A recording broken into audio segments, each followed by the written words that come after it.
The story of a teen girl named Daisy Coleman, who was shunned by her community after making rape allegations against a well-connected 17-year-old who went to her school, is now starting to get the attention of Anonymous and other online justice groups, as well as more, I guess we could say, less tech-based justice groups and just kind of regular activist groups as well. The story goes back to Saturday. And what happened on Saturday is that the Kansas City Star published a pretty long article about a mother's claim that her 14-year-old daughter, Daisy Coleman, was raped, and that backlash over them pursuing charges against a 17-year-old football player drove the family to leave the small Missouri city. The story was picked up in a ton of blogs, a lot of online news outlets, and by Monday morning, it had also caught the attention of a lot of anonymous-linked Twitter accounts, some of them saying, Maryville, Missouri, expect us. And the story is that Daisy Coleman claims she was repeatedly threatened and harassed after saying that last year she was raped by a classmate from a well-connected family.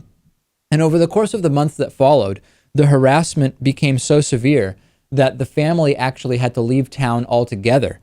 She's now 16 years old, and she's told the story to the Kansas City Star. She was 14 at the time.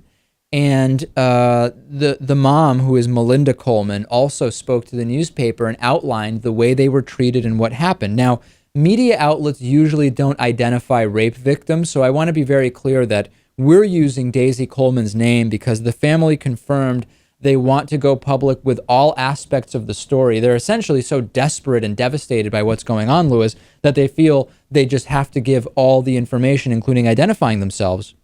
Now, the Star explains that the family's claim about the incident back in 2012 is that a high school senior had sex with Coleman's 14-year-old daughter. Another boy did the same with her daughter's 13-year-old friend, and a third student videotaped the entire thing. Afterwards, Daisy Coleman was left on her front lawn, almost unconscious in the freezing cold. And even though the prosecutor's office presented the police department presented strong evidence that 17-year-old Matthew Barnett raped Coleman's daughter, eventually all charges were dropped. The allegation is that Daisy herself was not cooperating with prosecutors. She and her mom absolutely deny these claims. The implication, Lewis, is that because the alleged perpetrator's family was well connected, justice was not served here.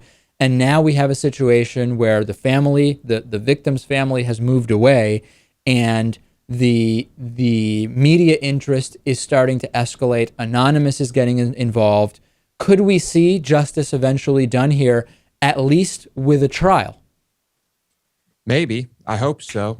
Certainly, it seems that there were other crimes involved too. The family was persecuted. The mother was fired. When they moved away, their house was burned down. That's right. It's incredible what was happening here, and I hope that all this attention ends up being a good thing. We're going to keep following it. Absolutely, we'll stay on this story. If you have more thoughts or links or ideas about this, please definitely send them to me.